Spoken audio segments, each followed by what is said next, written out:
Hello and welcome to Civil War Digital Digest. I'm Andy. Today we're going to be continuing our series on arms and uniforms by talking about the 9th Kentucky of the famous Orphan Brigade of the Army of the Tennessee. Before I get going, I want to say thank you to our coffee grinders, the patrons who keep Civil War Digital Digest going. If you aren't one already, consider going down to our Patreon page and joining up. Any financial contribution is a help, and we'd appreciate your support. The 9th Kentucky of the Orphan Brigade of the Army of the Tennessee is one of the more storied units in Confederate service.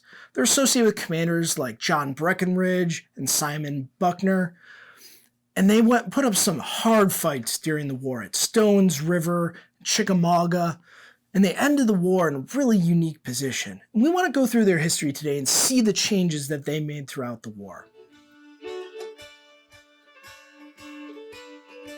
We're going to start by following them in 1861.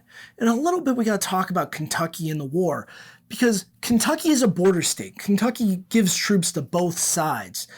In 1861, Kentucky actually declared neutrality. Both sides moved to recruit troops in the state, and the 9th Kentucky, which was originally numbered the 5th, there actually turned out to be two 5th Kentuckys in Confederate service, and eventually they would get renumbered as the 9th later in the war. It's confusing and something to look for as you're reading about this regiment. They were originally formed in the Bowling Green area in 1861, and because Kentucky isn't formally a Confederate state, and because it's the early part of the war, they really had to make do with what was available to them. They're bringing a lot of their stuff from home, and as you see this soldier here, that's what he's reflecting. The clothing you see here is civilian clothing. By and large, soldiers are going to bring what's good from home with them. So you're not going to see standardization of color, cut, style, anything like you would see in a uniform.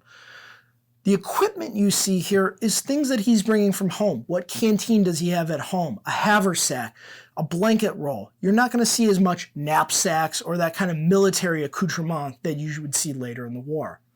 At the end of 1861, beginning in 1862, their uniform would begin to change slightly as they began to come into more standard Confederate service. At this point in the war, the Confederate Army was relying on the commutation system to supply troops.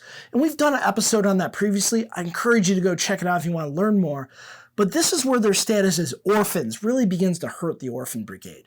Because most of Kentucky is controlled by the Federal Army, since Kentucky never actually seceded from the Union, the Orphan Brigade is drawing supplies from wherever they could, and even as they're starting to get more uniforms, they still have a hodgepodge appearance.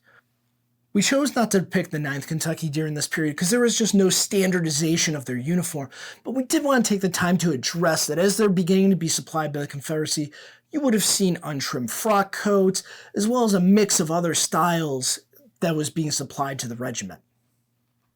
The early period of service for the 9th Kentucky really highlights the supply struggles of the Confederacy in general and Kentucky troops in Confederate service in particular.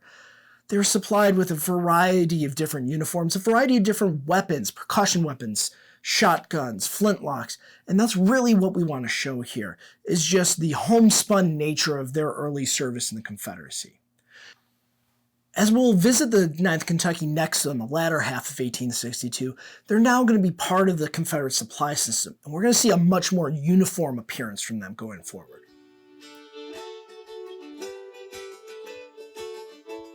By the end of 1862, the Confederacy has begun to shift away from the commutation supply system to the depot-style supply system. Again, we've done an episode on this previously. It's great to go check it out. But as you see the 9th Kentucky here going into 1862, they're presenting a much more uniform appearance. The soldier we have here is depicted wearing Columbus Depot-style uniforms, a Confederate kepi, and then the jacket is a Columbus Depot Type 1. If you haven't checked out our episodes on Columbus Depot jackets where we talk about nomenclature, check it out. It's worth noting a large proportion of the existing Columbus Depot jackets are actually ID'd to soldiers from the Orphan Brigade, showing their widespread use among the Kentucky troops. Trousers, you're seeing a soldier now wearing wool and jeans style CS-produced equipment, as well as the same for shoes, underdrawers, things like that. These soldiers are drawing from the Confederate supply system, not from the commutation or drawing stuff from home. Again, the Kentucky troops didn't have the ability to draw stuff from home. They are orphans. The Kentucky Brigade didn't even get to go into Kentucky during the Perryville campaign, and for the rest of the war, they're not able to go home and draw from their own supplies. They're not able to get mail or packages like other Confederate troops were able to do. Besides the visual of the uniform for the soldier, the other big change you see is his weapon. The Kentucky Brigade during this period had been equipped with the pattern 1853 Enfield rifle musket. The Enfield is one of the superb weapons of the Civil War. It's in .577 caliber. It's a standard issue of the British Army, and the Orphan Brigade was lucky to be equipped with these modern, state-of-the-art weapons. They were equipped with them sometime around Shiloh. We're not sure if it was immediately after the battle, if they're battlefield pickups. Perhaps it was in the weeks after the battle, but we know sometime immediately after the Battle of Shiloh, they were armed with these weapons, and they would carry them through the rest of the war. The equipment you see going with them also reflects now Confederate equipment being produced in Confederate depots to support that Enfield rifle musket. For a pack, you see the soldier is carrying with a Kibler-style single-bag pack, which is very common in Confederate service during this period.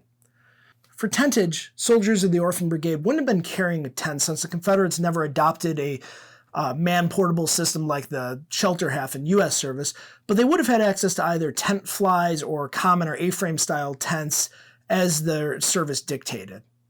So this shows how the Orphan Brigade would have looked at the heart of their service, from Stones River through Chickamauga and Chattanooga and into the early part of the Atlantic campaign. They would have looked fairly standard with their Columbus Depot jackets, and now they're armed with that Enfield rifle musket. Next, we're going to visit them as they looked in 1865, right at the end of the war, when they've taken on a very unique role: mounted infantry. After the fall of Atlanta, the Orphan Brigade was much reduced by numbers, and obviously they weren't able to draw recruits from Kentucky anymore. Their commander was able to successfully lobby for them to be removed from the regular Army in Tennessee and to be re-equipped as mounted infantry, a role that they served for the rest of the war.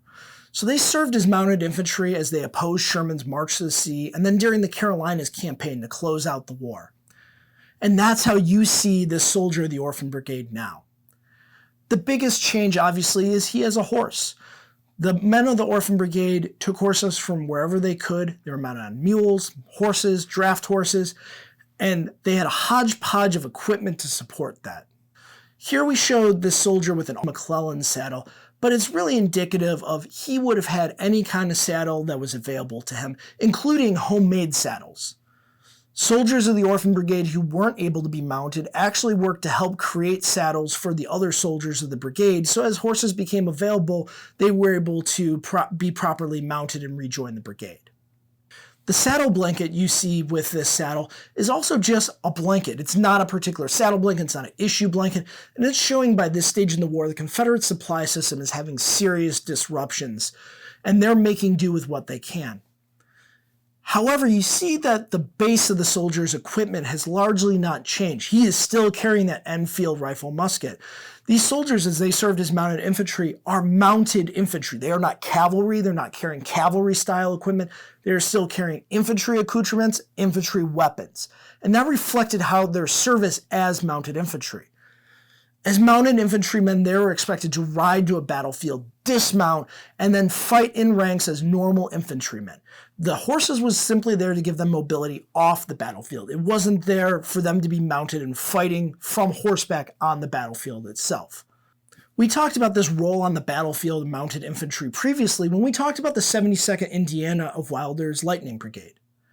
Interestingly enough, Wilder's brigade also had to deal with hodgepodge tack during the early part of their service as mounted infantry, showing some commonality between the Union and Confederate forces as they converted infantry over to this role.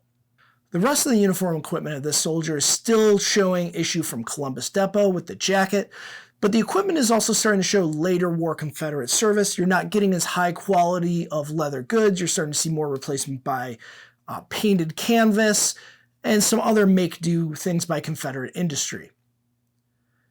So this is how the 9th Kentucky ended the war, far different from the largely civilian appearance they had as a mostly militia group at the beginning of the war. Now they're far removed from Kentucky. They're completely outfitted by the Confederacy, but they're outfitted by a Confederacy that is really at its wit's end to make do to supply its soldiers. And finally, the biggest change. They are now equipped as mounted infantrymen, riding to a battle, dismounting, and fighting on foot, but equipped with one of the best shoulder weapons of the war, the Enfield musket. I hope you've enjoyed this video on the 9th Kentucky and have a better understanding of how what they carried changed during the war based upon their service with the Confederacy and based upon the requirements of their service. The Orphan Brigade had a storied history during the war, and the 9th Kentucky is one of the few units to make the change over to mounted infantry in Confederate service, and certainly one of the more famous ones to do so. We've gotten to see a drastic change from them today, and I hope you've learned something and have a better understanding of how their service is reflected through the arms and equipment they carried throughout the war.